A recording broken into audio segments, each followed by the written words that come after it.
زبور دوسرا۔ قومیں کس لیے طیش میں ہیں اور لوگ کیوں باطل خیال باندھتے ہیں؟ خداوند اور اس کے مسیح کے خلاف زمین کے بادشاہ صف آرائی کر کے اور حاکم آپس میں مشورہ کر کے کہتے ہیں، آؤ ہم ان کے بندھن توڑ ڈالیں اور ان کی رسیاں اپنے اوپر سے اتار پھینکیں۔ وہ جو آسمان پر تخت نشین ہے ہنسے گا، خداوند ان کا مضاحکہ اڑائے گا۔ تب وہ اپنے غضب میں ان سے کلام کرے گا اور اپنے قہر شدید میں ان کو پریشان کر دے گا۔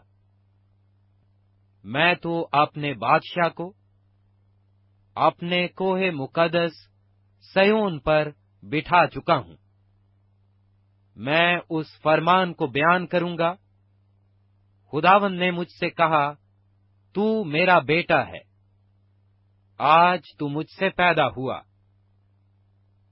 مجھ سے مانگ اور میں قوموں کو تیری میراث کے لیے اور زمین کے انتہائی حصے تیری ملکیت کے لیے تجھے دوں گا۔ تو ان کو لوہے کے آسا سے توڑے گا، کمہار کے برتن کی طرح تو ان کو چکنا چور کر ڈالے گا۔ پس اب اے بادشاہو، دانش مند بنو، اے زمین کے عدالت کرنے والو، تربیت پاؤ۔ ڈرتے ہوئے خداوند کی عبادت کرو، کانپتے ہوئے خوشی مناؤ۔